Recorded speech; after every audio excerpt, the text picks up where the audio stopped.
Hey guys, this is CK at CK Education, and today I want to talk about a very important topic, and this is the topic dealing with change. We've had immense change in our society, in the world, because of COVID-19 and the pandemic, and I'm just, I just love observing things and how things work and how people react and how what things cause what the cause and effect is and what kind of correlations there are and things like that. um, and I just noticed a lot of obviously there's been a lot of change, and I'm seeing how a lot of businesses, a lot of individuals are reacting and are adjusting or not adjusting. And this reminded me of a book that was written in 1998, and it's called "Who Moved My Cheese." It's a small book. I read it several times, and I several years ago, before I started my education business, I did some training for some government as a consultant. I did some training for a military base here locally, and so and I was training their administrative staff. It was a group of about 18, 19 people, um, administrative staff, and I used this one book, and I spent about 2 months or so going over the importance of adjusting to change. And so, if you've never read this book, I highly recommend it. You could finish it in, like, if you just sat down and read it, you could finish it in a couple of hours. It's a short book. It's not long at all. It's nothing like a textbook. In fact, it's a fable. It's just a little story about two men and two mice, and it's got basically four characters in the book. And the Sniff and Scurry are the name of the two mice, and Hem and Haw are the name of the two people, and they're appropriately named Hem and Haw because it's a metaphor for the indecisiveness and the indecisions of people, hemming and hawing, like, what do I do? Sniff and Scurry are the names of the two mice, and because their characteristics are more of, they sniff around looking for opportunity, and they scurry on, and they find their next source of food. Well, this book is about a stash of cheese, and Hem and Haw, um, the two people, and Scurry and Sniff, the two mice, are the four characters, like I said, and they're in a maze, and they're always used to going to this stack of cheese that they have, and they go there and they just kind of lean on it and they eat the cheese, and you know, well, one day they go and they find that the cheese is not there. It's just not there, and so Sniff and Scurry, the two mice, they sniff around, and this is strange. I mean, we've had this stash of cheese for so long, and it's always been here, but I guess it's gone now. So they go sniffing and scurrying on to find their next source of cheese. Hem and Haw, the two people, they hem and haw. They just, I can't believe someone who could have done this to us. I mean, don't they understand how important it is to us? And I just can't believe. Maybe if we wait long enough, maybe it'll come back. I'm sure there was some mistake. I mean, I just can't believe this. And so they're down, they're depressed, they don't know what to do about it. And they come back the next day to the same place. And, I can't believe, this is our stash. It's always been here for us. And they go through this whole a process, as a lot of people do, of not being able to accept the change. And so the cheese is a metaphor for anything that you value. I mean, it can be anything that you're used to having. It could be anything. It could be your money. It could be your family. It could be your health. It could be your job. It could be the state of things, like in society now. It could be anything that you are used to having, and you just take for granted. One day it's not there. So what do you do? And Spencer Johnson, the author, makes the point of, we have to be more like the mice. As soon as we understand the change is coming, the moment we have understood the change has come, we have to be better at adjusting. But the problem is, people adjust too slowly, and sometimes that can have disastrous consequences. if you adjust too slowly.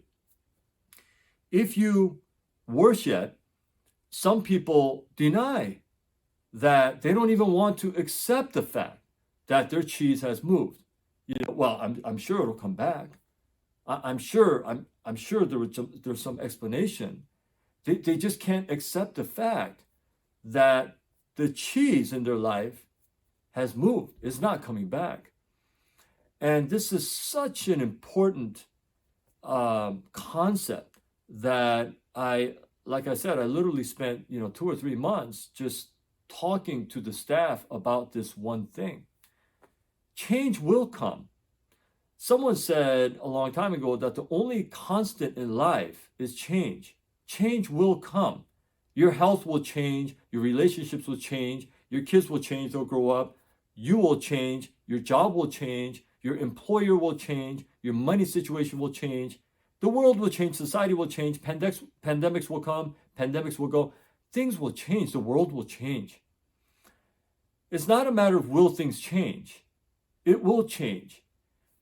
But the important thing is, how will you deal with it? When change does come, when you are encountered with change in your life, and whatever change that might be, will you be so struck? Will you be so shocked? Will you be so paralyzed that you just can't do anything? Will you be in a state of constant indecision? I just don't know what to do. I don't know how to do it. I don't know. I mean, I can't believe this has happened. Or will you sniff? Will you scurry and sniff out your next cheese? Where did that move to? Where is the next stash? Where is the next opportunity? How do I need to adjust to this? Maybe I've been relying on it. Maybe I've been relying on the wrong cheese. Maybe I've been relying on it the wrong way. Maybe even when I had the cheese, I should have been seeking out other sources.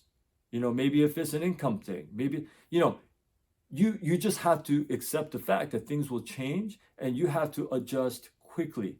Not only do you have to adjust quickly, you have to adjust well. I see a lot of people right now, COVID-19, pandemic, a lot of restaurants are going out of business. Just a lot of businesses are going out of business in general. And how people are adjusting.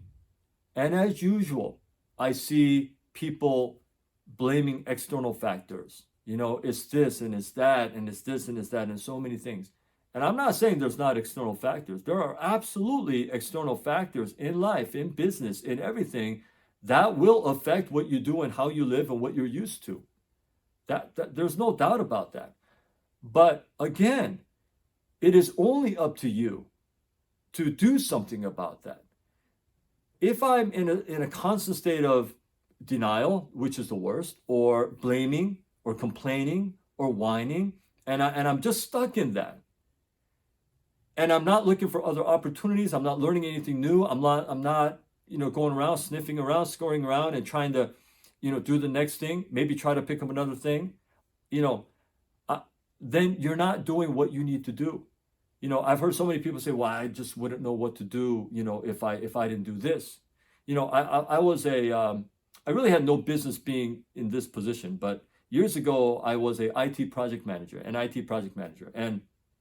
the reason I say I had no business doing that was I'm not an IT guy. I don't know how to program. I don't know how to program a line of code. It's just not my thing. That's not what I did.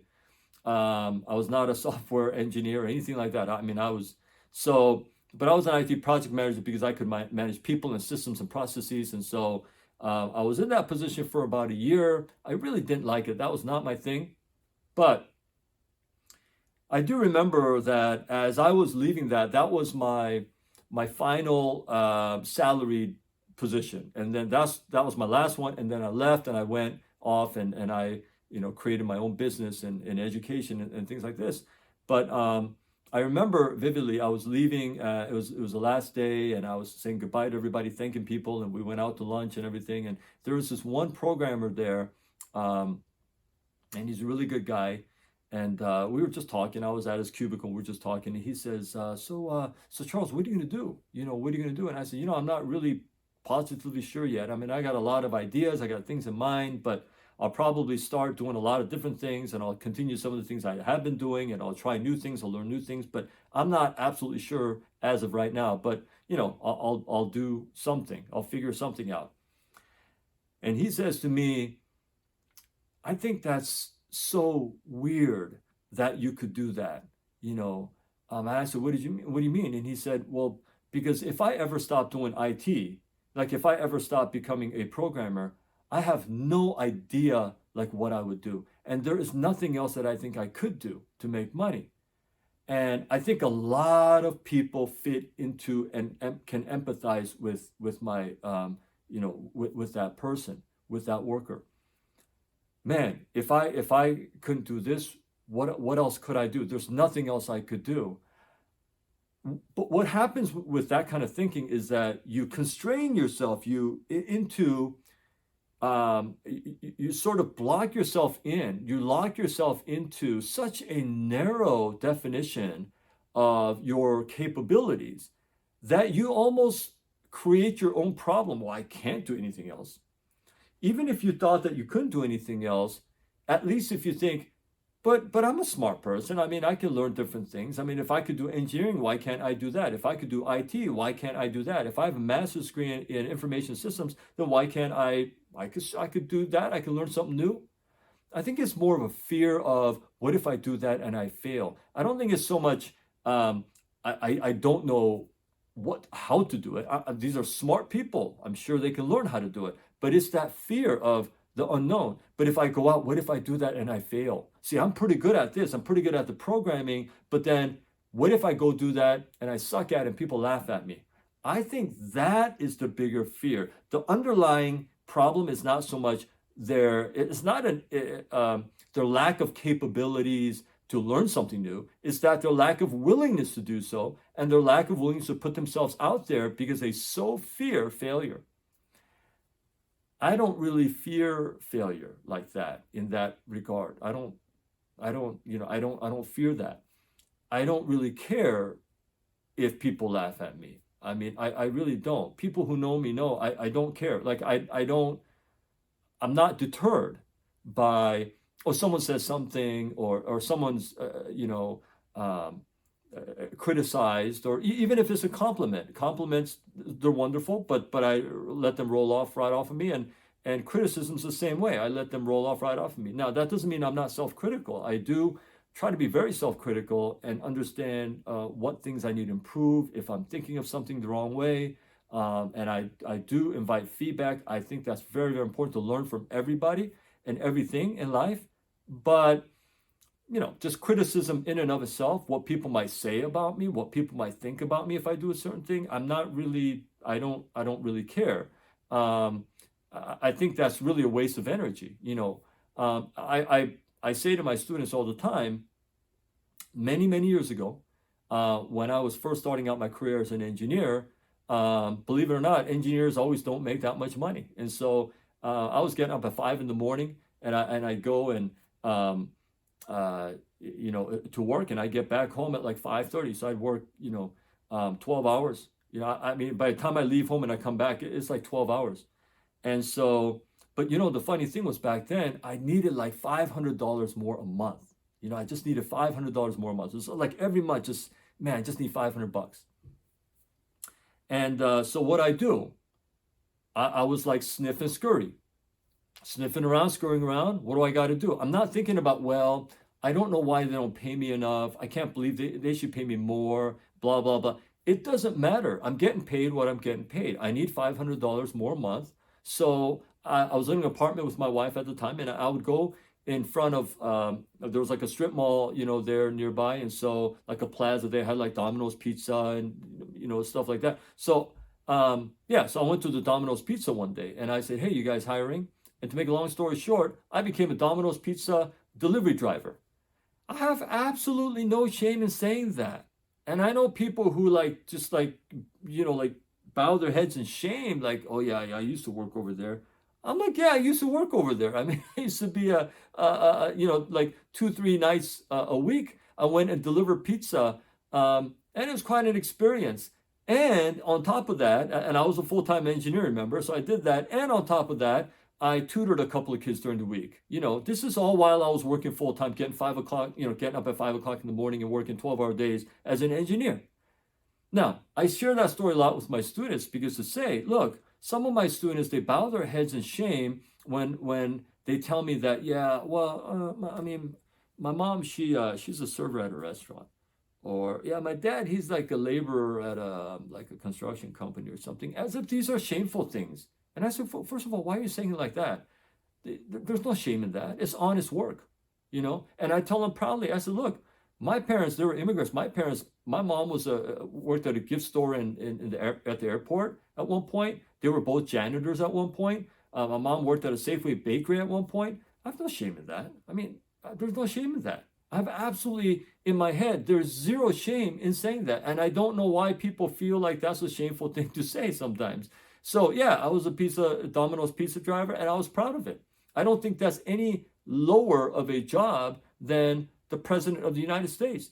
I think that we are all people, all have different callings in life. We all have different things that we do. Not everybody's going to become president. Not everybody is a Domino's pizza, delivery guy. But whatever we do, if we do it with joy, if we put our heart into it and we do it sincerely, we do it joyfully, then I think we're doing a great job. There's nothing to be ashamed about that. But my point is, when I had to change, I just changed. When I graduated college, I went into sales management recruiting. I've never done that in my life, but I learned it. I adjusted. Soon after that, I went to become an engineer. But I didn't think that anybody was going to hire me as an engineer. I have zero engineering experience after college. I mean, again, I did sales management and recruiting. So why would anybody hire me as an engineer? But they did. And so I adjusted. When I went from a global company like the Boeing company to a smaller company, I adjusted. They told me, okay, engineers all have to learn how to weld and how to build things out of wood and stuff. I did. I adjusted. When I was asked to do things I had no idea how to do, I learned and I adjusted. When I worked for a government agency, a city government agency in DC, completely different industry, completely different job, I adjusted. Coming to the East Coast from the West Coast, I had to completely adjust to everything. I mean, knew everything. I adjusted. You have to. I have to. There's no choice. When I worked for a federal agency, I adjusted. When I was consulting, I adjusted. When I completely left my salary position and I went and I decided to do something else, I adjusted. I learned the different skills that I needed to become an entrepreneur. I learned different skills to be my own boss. I adjusted. And right now, yeah, because of the COVID-19, I used to have an office and kids come to my office. And when I do 100% online now, I adjusted. When I got too busy, putting out columns in the newspaper, and like I said in a previous video, I used to write weekly and biweekly columns in a local newspaper in the education section, and this was for years. I did that. I used to do seminars at hotels, education seminars, and college prep seminars, and things like this. I mean, I used to do all that. I just don't have time to do that anymore. And I thought, man, YouTube would be a great way to share my knowledge and give advice and give insight. So I adjusted. I didn't know anything about how to make YouTube videos or how to make thumbnails I feel like I'm an old man doing a young man's work here. And my videos, I understand, are not polished and they don't have, really fancy things, but I'm just, I'm focusing on the content. But I adjusted. And I continue to adjust. And I know that I will have to continue to adjust. So my message to you is understand that your cheese will move. It's just a matter of how you will deal with it. And I urge you to be more like Sniff and Scurry instead of Hem and Haw. And I really, really recommend that you read this book by Spencer Johnson. It's a really old book, but the principles are sound. And there's much to learn from it. So I recommend it. I hope you adjust. If you're stuck right now, I don't know what to do. I just can't believe it. Stop it. You got to get up tonight, and you got to find ways to adjust. Maybe it's learning a new skill. Maybe it's reading 50 books on a different topic, but you have to adjust. And you have to adjust your mindset so that you can survive, not just survive, but thrive in this new norm if this comes to be a new norm. Whether it is or not, it is different right now. So I urge you, adjust and get up and be encouraged and go on your way and find your next source of cheese if that's what you have to do.